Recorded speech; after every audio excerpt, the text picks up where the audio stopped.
কোথায় ভালো থাকবেন? আপনি ইবাদত করতে যাবেন, দেখবেন ইবাদতের মধ্যে স্বাদ উঠে যাচ্ছে।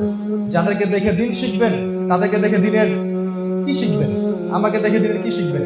যারা শতাব্দীর পর শতাব্দী দিন প্রচার করে গেছে এবং যাদেরকে দেখে মানুষ দিন শিখেছে, তারা ছিল দিন নিজে পালন করার ক্ষেত্রে 100 ভাগ সচেতন। যাকে দেখে আপনি দিন শিখবেন, তার মধ্যেই তো দিন নাই, সে তো নিজেই দুনিয়াদার। একজন দুনিয়াদারের কাছে আপনি দিন শিখতে পারবেন? আর যারা অরিজিনালি দিনদার, তাদেরকে তো আপনি দেখতেই পারবেন। আর যারা অরিজিনাল দিনদার, তারা এইসব ফেতনার সামনে আসেই না। ওই নীরবে দেখবেন জায়নামাজে বসে সেজদায় চোখের পানি ফেলছে, তাহাজ্জুদের নামাজ পড়ছে, প্রত্যেক রাত এক রাত মিস নাই।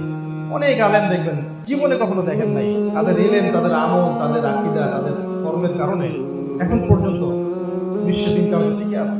এই ফিতনাময় পরিবেশে আপনি কোথায় দিন পাবেন? কি করতে যাবেন? আপনি যখন মুসলিমদের মধ্যে দেখবেন, মুসলিমদের মধ্যে আপনি পলিউশন দেখবেন, ক্রন্দন দেখবেন, অভ্যন্তরীণ ক্রন্দন, দলাদলি।